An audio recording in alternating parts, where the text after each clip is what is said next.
তো বন্ধুরা দেখো, আমাদের গাছ থেকে অনেক জামরুল পেরেছে, সাদা জামরুল। এই দেখো, আজ ভাবলাম মানে জামরুল শুধু খেয়ে খেয়ে আর ভালো লাগছে না, ওই জন্যে ভাবলাম জামরুলগুলো আজকের মাখা বানাবো, দেখি কেমন লাগে। তো ভিডিওটা তাই তোমাদের সাথে একটু শেয়ার করছি। যাদের যাদের জামরুল খেতে ইচ্ছে করছে অবশ্যই কমেন্ট করো। আমাদের গাছে প্রচুর জামরুল হয়েছে আর নষ্টও হচ্ছে, মানে একটা গাছের জামরুল খেয়ে পারা যাচ্ছে না। তার জন্য আজকের একটু শুধু খেয়েছি অনেক, আর ভাবলাম একটু মাখা করব। ওর জন্যে জামরুলগুলো একটু কেটে নিচ্ছি, দাঁড়াও। কেটে নিয়ে আর মাখা করলে কেমন খেতে লাগে, নতুন খেয়ে দেখবো কেমন লাগে। তো তোমরাও দেখতে থাকো, মিষ্টি দারুণ খেতে।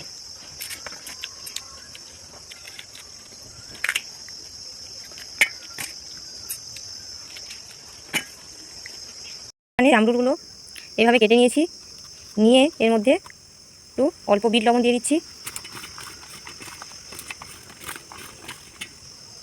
স্বাদ মতন বিট লবণ দিতে হবে। আর আমাদের গাছে দেখো লঙ্কাগুলো পেকে গেছে, একদম লাল টকটক করছে। সব তুলে এনে রোদে দিয়েছি, আর অল্প একটু এটা দিচ্ছি। আচ্ছা দেখি কেমন খেতে লাগে মেখে। দিয়ে দিয়েছি, আর একটু পাতি লেবু দেবো, দেখি টক টক হলে কেমন খেতে লাগে। তো সব মেখে নিয়েছি লেবু টেবু দিয়ে, আর খেয়ে দেখি। একটু ভালো লেগেছে, কারণ এসে বিট লবণ দিয়েছি, লেবু দিয়েছি। সত্যি বন্ধুরা ভালো লেগেছে। তোমরা এইভাবে একবার